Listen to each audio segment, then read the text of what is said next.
مشہور آیت ہے سورہ نساء کی آیت نمبر 64، وَلَوْ أَنَّهُمْ إِذْ ظَلَمُوا أَنفُسَهُمْ جَاءُوكَ فَاسْتَغْفَرُوا اللَّهَ وَاسْتَغْفَرَ لَهُمُ الرَّسُولُ لَوَجَدُوا اللَّهَ تَوَّابًا رَحِيمًا۔ اس کا ترجمہ، اور یہ بھی کوئی معمولی بات نہیں، بہت بڑی بات ہے۔ ترجمہ کے لحاظ سے یہاں پر چند چیزیں میں آپ کے سامنے رکھوں گا اور پتہ چلے گا کہ کنز الایمان واقعی کنز الایمان ہے۔ یہاں پر دوسرے لوگوں کے ترجمے پہلے سنو، شاہ عبد القادر دہلوی کا ترجمہ، اور اگر ان لوگوں نے جس وقت اپنا برا کیا تھا آتے تیرے پاس، پھر اللہ سے بخشواتے اور رسول ان کو بخشواتا، اللہ کو پاتے معاف کرنے والا مہربان۔ اس کے بعد اشرف علی تھانوی کا ترجمہ، اور اگر جس وقت اپنا نقصان کر بیٹھے تھے اس وقت آپ کی خدمت میں حاضر ہو جاتے، پھر اللہ تعالیٰ سے معافی چاہتے اور رسول بھی ان کے لیے اللہ تعالیٰ سے معافی چاہتے، تو ضرور اللہ تعالیٰ کو توبہ قبول کرنے والا اور رحمت کرنے والا پاتے۔ اب یہ ذہن میں رکھیں کہ یہ جاتے پاتے یعنی ماضی کی بات ہے، اور اس ترجمے سے پتہ چلتا ہے کہ آیت کے نزول سے پہلے کی یہ سہولت تھی، چونکہ آیت نازل ہوگی پھر تو زمانہ ہی گزر گیا اس ترجمے کے مطابق۔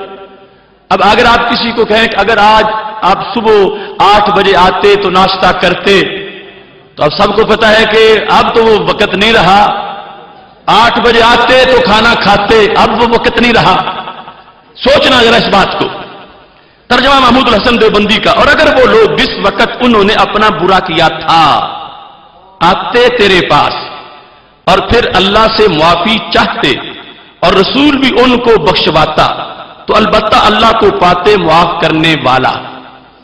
ترجمہ مرزا حیرت دہلوی، اور یہ لوگ جب اپنے اوپر ظلم کر چکے تھے اس کے بعد بھی تمہارے پاس آتے اور اللہ سے مغفرت چاہتے اور رسول تم بھی ان کی مغفرت چاہتے، تو بے شک وہ اللہ کو معاف کرنے والا مہربان پاتے۔ ابوالکلام آزاد، اور جب ان لوگوں نے تمہاری نافرمانی کر کے اپنے ہاتھوں اپنا نقصان کر لیا تھا، تو اگر اسی وقت تمہارے پاس حاضر ہو جاتے اور خدا سے اپنی نافرمانی کی معافی مانگتے، نیز خدا کا رسول بھی ان کی بخشش کے لیے دعا کرتا، تو یہ لوگ دیکھ لیتے کہ خدا بڑا ہی توبہ قبول کرنے والا اور ہر حال میں رحمت رکھنے والا ہے۔ ترجمہ جونا گڑی، اور اگر یہ لوگ جب انہوں نے اپنی جانوں پر ظلم کیا تھا تیرے پاس آ جاتے اور اللہ تعالیٰ سے استغفار کرتے اور رسول بھی ان کے لیے استغفار کرتے، تو یقیناً یہ لوگ اللہ تعالیٰ کو معاف کرنے والا مہربان پاتے۔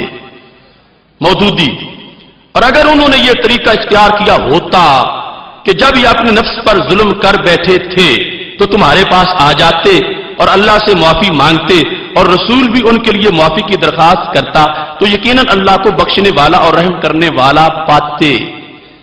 فتح محمد جلندری، اور یہ لوگ جو جب اپنے حق میں ظلم کر بیٹھے تھے، تو اگر تمہارے پاس آتے اور خدا سے بخشش مانگتے اور رسول خدا بھی ان کے لیے بخشش طلب کرتے، تو خدا کو معاف کرنے والا مہربان پاتے۔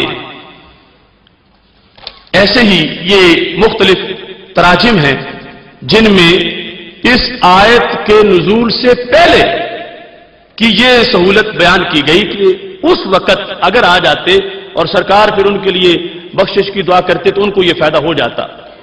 آیت کے نزول کے بعد ظاہری حیات میں بھی وہ مہلت اس ترجمے میں نہیں مل رہی، اور بعد از وصال تو بات ہی ان کے لحاظ سے معاذ اللہ بڑی دور کی ہے۔ یہ سورہ نساء میں جو اس انداز میں ترجمہ کیا گیا اس آیت کا، اب ہم نے اس وقت کمپیریٹو اسٹڈی کر رہے ہیں کنز الایمان اور عرفان القرآن کی۔ پہلے تراجم آپ نے سن لیے کہ کس طرح اور لوگوں نے تراجم کی ہوئے تھے. اور پھر آپ سنیں گے کہ اعلی حضرت فاضل بریلوی رحمہ اللہ تعالی ان کا ترجمہ کس انداز کا ہے. لیکن اس سے پہلے وہ شیخ منہاج، یہ عرفان القرآن، اس میں اس آیت کا ترجمہ وَلَوْ أَنَّهُمْ إِذْ ظَلَمُوا أَنفُسَهُمْ جَاءُوكَ. آپ نے پہلے ترجمے ان کے سنے، جاتے آتے پاتے. اب یہاں پر اگر وہ لوگ جب اپنی جانوں پر ظلم کر بیٹھے تھے آپ کی خدمت میں حاضر ہو جاتے اور اللہ سے معافی مانگتے اور رسول صلی اللہ علیہ وسلم بھی ان کے لیے مغفرت طلب کرتے تو وہ ضرور اللہ کو توبہ قبول کرنے والا نہایت مہربان پاتے. وہ ترجمے جو تھے بالکل اسی کی طرح، یعنی وہ آپ ذہن میں رکھیں بلا تمثیل کہ اگر 8 بجے آتے تو ناشتہ کرتے. یعنی اس ترجمے نے نا امیدی پھیلا دی امت میں کہ یہ تو بتا رہا ہے کہ جب یہ آیت نازل ہوئی اس سے پہلے تھا کہ کوئی ظلم کر بیٹھا تھا تو آتا اور اس کو بھیک مل جاتی. تو ظاہری حیات جو ہے میرے محبوب علیہ الصلوۃ والسلام کی، اس کے اندر بھی ایسی گنجائش یہ ترجمہ نہیں دے رہا شیخ منہاج کا. بعد از وصال تو بات ہی بڑی دور ہے. اب آؤ چلو بریلی شریف چلتے ہیں.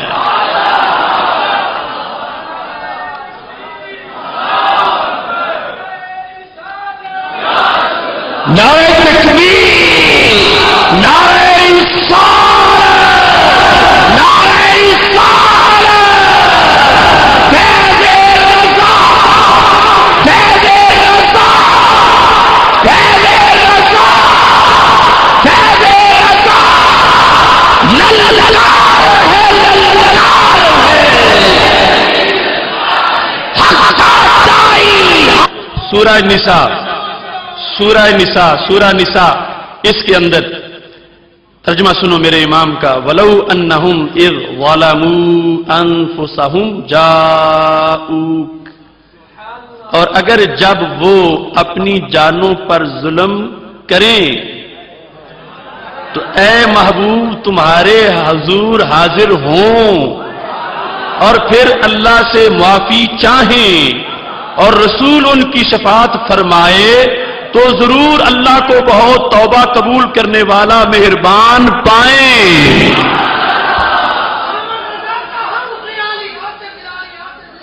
اب دیکھو ترجمہ ایک بار پھر سنو میرے امام کا ترجمہ، یعنی جس میں ہر صدی کی بات، ہر سال کی بات، ہر مہینے کی بات، ہر ہفتے کی بات، ہر دن کی بات، ہر گھنٹے کی بات، ہر منٹ کی بات اور ہر سیکنڈ کی بات، کہ ہر سیکنڈ میں وہ جھولیاں بھرتے ہیں اور ہر سیکنڈ میں منگتوں کو ملتا ہے. ترجمہ دیکھو میرے امام کا. اور اگر جب وہ اپنی جانوں پر ظلم کریں تو اے محبوب تمہارے حضور حاضر ہوں. قیامت تک کا قرآن، ظاہری حیات میں بھی بعد از وصال بھی تمہارے حضور حاضر ہوں اور پھر اللہ سے معافی چاہیں اور رسول ان کی شفاعت فرمائے تو ضرور اللہ کو بہت توبہ قبول کرنے والا مہربان پائیں.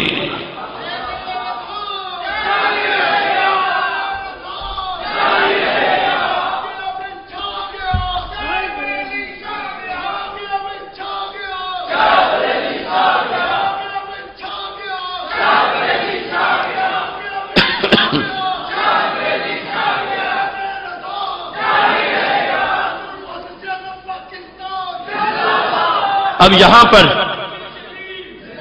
پر میں نے تفاسیر سے جو اس چیز کو دیکھا تو میرے امام کا ترجمہ نحو کے لحاظ سے، گرامر کے لحاظ سے، ایک تو ایمان چاہتے ہی ہے کہ ترجمہ یوں کیا جائے اور گرامر کو دیکھیں تو پھر بھی ترجمے کا انداز دیکھو. اب یہ دور جدید کے بہت بڑے محقق محمود سعید ممدوح، ان کی کتاب رفع المنارہ کے اندر انہوں نے اس مقام کو لکھتے ہوئے یہ چیز واضح کی ہے. اور وَلَوْ أَنَّهُمْ إِذْ ظَلَمُوا أَنفُسَهُمْ کی مباحث جو ہے ان کو مکمل کیا ہے. کہتے حاضل آیات تشتمل حالت الحیات و بعد الانتقال، کہ یہ آیت جو ہے ہمارے نبی علیہ السلام کی ظاہری حیات کو بھی شامل ہے اور بعد از وصال کو بھی شامل ہے. ومن اراد تخصیصها بحال الحیات فما اصابا، اور جو یہ کہہ کہ صرف ظاہری حیات کے ساتھ تھا، یہ معاملہ کے معافی ملتی تھی اور اللہ کا در توبہ کھلا ملتا تھا، تو اس نے درست نہیں کہا، اس نے غلط کہا. اور یہ ترجمے تو ظاہری حیات کے لحاظ سے بھی بات کو لپیٹ رہے ہیں، صرف آیت کے نزول سے پہلے کی بات وہاں سے نظر آتی ہے. لیکن تحقیق کیا ہے؟ کہا کہ یہ دونوں حالتوں میں ظاہری حیات اور بعد از وصال بھی یہ ان کی مہربانی موجود ہے. اور اس کے اندر کہتے ہیں قانون سنو اب، لأن الفعل فی سیاق الشرط یفید العموم، کہ جب فعل سیاق شرط میں ہو تو عموم کا فائدہ دیتا ہے. ولو انہم اذ ظلموا، یہ شرط ہے، اور جب فعل سیاق شرط میں آئے تو پھر عموم کا فائدہ دیتا ہے. اور پھر فرماتے ہیں کہ عموم کے صیغوں میں سے سب سے اعلیٰ صیغہ وہ ہے ما واقع فی سیاق شرط، جو شرط کے سیاق میں واقع ہوتا ہے. اس بنیاد پر گرامر کو دیکھیں گے تو پھر بھی بات وہی ہے جو میرے امام نے کر کے دکھائی ہے. اس سلسلہ میں مزید اگر دیکھنا ہے تو تفسیر ابن کثیر کو دیکھ لو. ہے کیمپ تو ابن تیمیہ کا، مگر صداقت تو صداقت ہے اور ظاہر ہو جاتی ہے. یہ تفسیر ابن کثیر، اس کے اندر اس چیز کو بیان کیا گیا کہ بعد از وصال، اس آیت کے تحت کہ بعد از وصال بھی جھولیاں بھرتے ہیں، بعد از وصال بھی وہاں بگڑی بنتی ہے، اور بعد از وصال بھی لوگوں پر فضل خاص ہوتا ہے. یہاں اس چیز کو بیان کرتے ہوئے تفسیر ابن کثیر میں اس آیت کے تحت یہ لکھتے ہیں عن العتبی، امام عتبی سے یہ روایت ہے، قال كنت جالسا عند قبر النبی صلی اللہ علیہ وسلم، میں رسول اللہ صلی اللہ علیہ وسلم کے روضہ پاک کے پاس بیٹھا تھا. اب اس طبقے کو بھی میں خطاب کر رہا ہوں جو دتور جنگلی وہاں پر کھڑے ہیں میرے محبوب کے مواجہ کے سامنے اور لوگوں کو دھکے دے رہے ہیں. یہ ان کے گھر کی لکھی ہوئی تفسیر، ابن تیمیہ کے شاگرد کی تفسیر. اس کے اندر یہ صفحہ نمبر 532 پہ لکھا ہے، جلد نمبر 1 جو مکتبہ حقانیہ کی چھپی ہوئی ہے پشاور کی. یہاں ہے، کہتے ہیں امام عتبی میں بیٹھا تھا، فجاء اعرابی، ایک دیہاتی آ گیا قبر شریف پہ روضہ پاک پہ. اس نے کہا السلام علیکہ یا رسول اللہ صلی اللہ علیہ وسلم، اللہ کے رسول صلی اللہ علیہ وسلم آپ کو سلام ہو. یہ اس نے کہا، ساتھ یہ بھی کہا سمعت اللہ یقول، میں نے اللہ کو سنا تھا اس نے فرمایا، یعنی مجھ تک یہ آیت پہنچی ہے، ولو انہم اذ ظلموا انفسہم جاؤک فاستغفروا اللہ واستغفر لہم الرسول لوجدوا اللہ توابا رحیما، کہ جانوں پہ ظلم کر بیٹھو تو محبوب کے پاس آ جاؤ. میں ظلم کر بیٹھا تو میں آ گیا، اور ساتھ کہا وقد جئتک، محبوب میں تو تمہارے پاس آیا ہوں. مجرم بلائے آئے ہیں جاؤ کا ہے گواہ. آیت کا حوالہ دیا، رب فرمان تیرا ہے، پڑھ کے تیرے نبی علیہ السلام نے سنایا اور میں آ گیا ہوں. اور میری حالت کیا ہے؟ کہتے ہیں مستغفرا لذنبی، اپنے گناہوں کی معافی چاہتا ہوں، اور ساتھ ہی کہا مستشفیم بک الی ربی، محبوب تجھ سے سفارش کروانے آیا ہوں، اپنے رب کے دربار میں میں تجھ سے سفارش کروانے کے لیے آیا تو میں آ گیا ہوں. اب یہ لفظ بولے ثم انشا یقول، آگے پھر شعر بھی پڑے جو اب بھی مواجہ شریف کے ستونوں پہ لکھے ہوئے. اب بھی ان ظالموں نے مٹایا بہت کچھ ہے، مگر یہ شعر اب بھی لکھے ہوئے ہیں. وہ کیا اشعار ہیں محبت والے؟ یا خیر من دفنت بالقاء اعظمه فطاب من طيبهن القاء والاكم نفس الفداء لقبر انت ساكنه فيه الافاق وفيه الجود والكرم. یا خیر، یا کے ساتھ ندا ہو رہی ہے، پہلے کاف کے ساتھ خطاب تھا، جی تو کا میں آپ کے پاس آیا ہوں، اب یا کے ساتھ ندا ہے. اور ندا کیسی ہے؟ یا خیر من دفنت بالقاء اعظمه، کا اس جگہ کہتے ہیں جو ٹیلے سے دور ہو، چٹیل میدان میں، فرمایا جتنے لوگ بھی زمین میں محو خاک ہوئے ان سب کی فہرست بنائی جائے تو محبوب صاحب سے بڑی شان آپ کی ہے۔ لغوی معنی اعظم ہڈیاں ہے، لیکن یہاں پیکر مقدس اس سے مراد ہے سرکار دو عالم صلی اللہ علیہ وسلم کیونکہ حی ہے، حیات حسی حقیقی کے ساتھ قبر پرنور کے اندر، تو کہا جتنے بھی لوگ زمین میں مدفون ہوئے ان سب میں سے بڑا مقام محبوب میرے آپ کا ہے۔ فطاب من طیبہن، تمہارے پیکرے پرنور کی خوشبو سے یہ جگہ ہی پرنور نہیں ہوئی، پہاڑیاں بھی پرنور ہو گئی ہیں۔ قا اور اکم ٹیلے کو کہتے ہیں، یہ زمین جو ٹیلے سے دور ہے یہ بھی خوشبو والی ہو گئی ہے اور وہ ٹیلے بھی خوشبو والے ہو گئے ہیں۔ نفس الفداء لقبر انت ساکنہ، میری جان قربان ہو جائے اس قبر پہ محبوب جس میں تم رہتے ہو۔ دیکھو عشق تازہ صحابہ کا، نفس الفداء لقبر انت ساکنہ، پھر انت سے خطاب کیا اور ساکن کا لفظ بولا۔ جو تم کہتے ہو تم کہاں ساکن ہو، زندوں کے لیے جو بولا جاتا ہے وہ لفظ بولتے ہوئے اپنے عقیدے کا اظہار کیا، کہا میری جان قربان ہو جائے محبوب اس قبر پرنور پہ جس میں آپ رہائش پذیر ہو، جس میں آپ رہتے ہو۔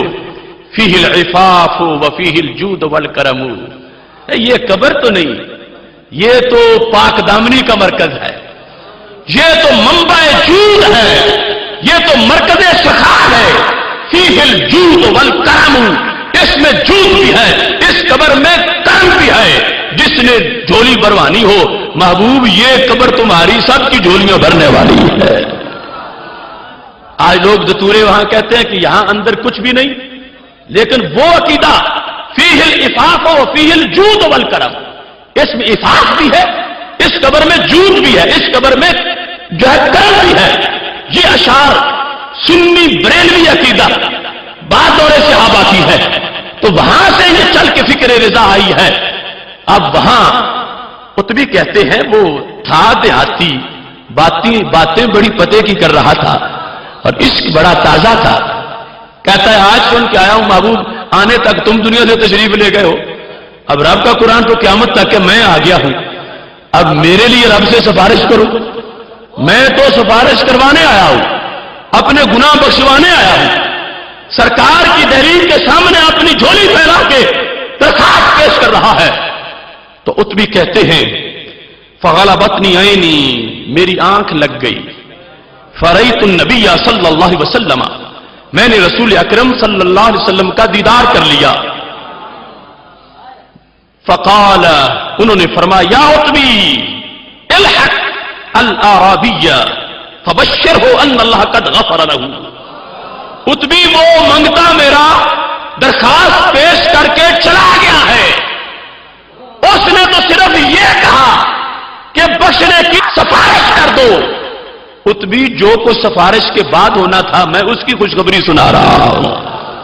فبشرہ، جاؤ اس کو ملو، فبشرہ ان اللہ قد غفر لہ۔ میں نے صرف سفارش ہی نہیں کی، مجھے یہ بھی پتا ہے کہ میرے کرنے پر رب نے اس کو بخش بھی دیا ہے، رب نے اس کو بخش دیا ہے، اللہ نے اس کو بخش دیا ہے، جاؤ جا کے بتا دو۔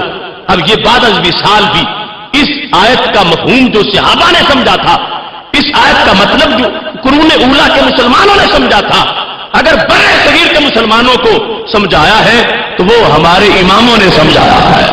اعلیٰ حضرت فاضل بریلوی رحمۃ اللہ علیہ نے وہ ترجمہ کیا جس سے پتہ چلتا ہے کہ اب بھی یہ صورتحال ہے اور یہ بالیقین ہے اور یہ ہزاروں دلائل کی روشنی میں ہے۔ لیکن جو یہ کہہ رہے تھے کہ آداب رسالت ہمارے پاس ہیں، کنز الایمان سے ترجمہ ہمارا آگے نکل گیا ہے، وہ پاتے جاتے کے کھاتے میں ہی چلے گئے۔ لیکن اعلیٰ حضرت نے اس انداز میں ترجمہ کیا جو آج بھی پڑھے گا اس کو سرور ملے گا کہ گھبرانے کی بات نہیں، محبوب اب بھی جھولیاں بھرنے والے ہیں۔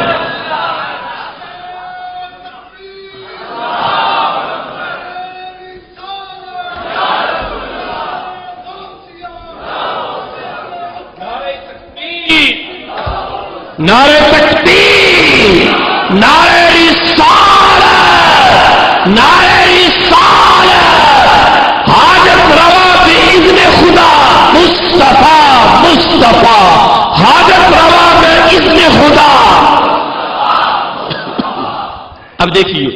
یہ میرے پاس جو کتاب ہے، جو لوگ مدینہ شریف گئے ہوں ہر مکتبے پہ یہ موجود ہے، وصف المسجد النبوی الشریف، مسجد نبوی شریف کا تعارف، بڑی جامع مستند کتاب ہے۔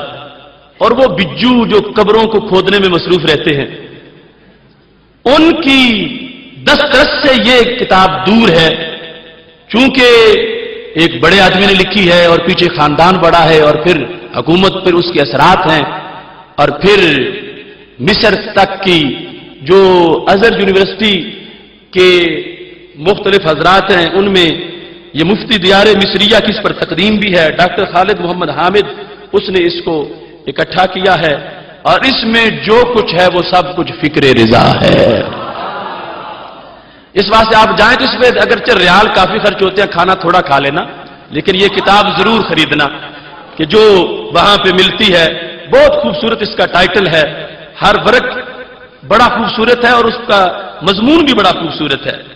اس موضوع کے لحاظ سے جو ہم اب چھیڑا ہوا ہے، اس کتاب کے اندر کیا لکھا ہے، یہ وَلَوْ أَنَّهُمْ إِذْ ظَلَمُوا أَنفُسَهُمْ جَاءُوكَ، صفحہ نمبر 17 پہ لکھتے ہیں، صفحہ نمبر 17 پہ اس کی وضاحت کہتے ہیں، قال الامام زین الدین المراغی ان الآیت دلت علی تاریک وجدان اللہ تواب الرحیم بثلاثۃ امور، کہ امام مراغی نے یہ کہا ہے کہ یہ آیت دلالت کرتی ہے کس چیز پر، کہ بندہ رب کو تواب پائے، اس کی شرطیں کتنی ہیں؟ کہتے ہیں المجیء الی الرسول صلی اللہ علیہ وسلم، پہلی شرط ہے سرکار کے در پہ آنا، واستغفارہم، دوسری شرط ہے گناہ گاروں کا جا کے وہاں معافی مانگنا، تیسری واستغفار الرسول علیہ الصلوۃ والسلام لہم، کہ محبوب صلی اللہ علیہ وسلم کا ان کے لیے سفارش فرمانا۔ کہتے ہیں وقال الامام الصالحی، امام صالحی نے کہا ہے وَهَذِهِ رُتْبَةٌ لَا تَنْقَطِعُ بِمَوْتِهِ صلی اللہ علیہ وسلم، یہ جو سرکار کی دہلیز پر جانے سے معافی ملتی ہے اور اللہ درے رحمت کھول دیتا ہے، کہتے ہیں یہ سرکار کی زہری حیات کے ساتھ خاص نہیں، آج بھی وہ جھولیاں بھرنے والے ہیں۔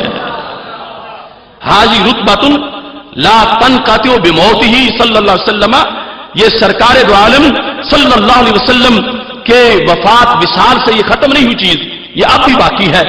اور ساتھ یہ کہا واستحبوا لمن اتى القبر الشریف ان یتلوها، کہ یہ علماء نے مستحب سمجھا ہے کہ جو روزہ پاک پہ جائے ولو انہم اذ ظلموا والی آیت ضرور پڑھے، اگر وہ معافی چاہتا ہے اس آیت کو آج بھی پڑھے۔ تو یہ دیکھو جو حقائق ہیں صفحہ سے لے کر آج تک، ان حقائق کو ترجمے میں بیان کیا ہے تو امام احمد رضا بریلوی رحمۃ اللہ علیہ نے بیان کیا ہے۔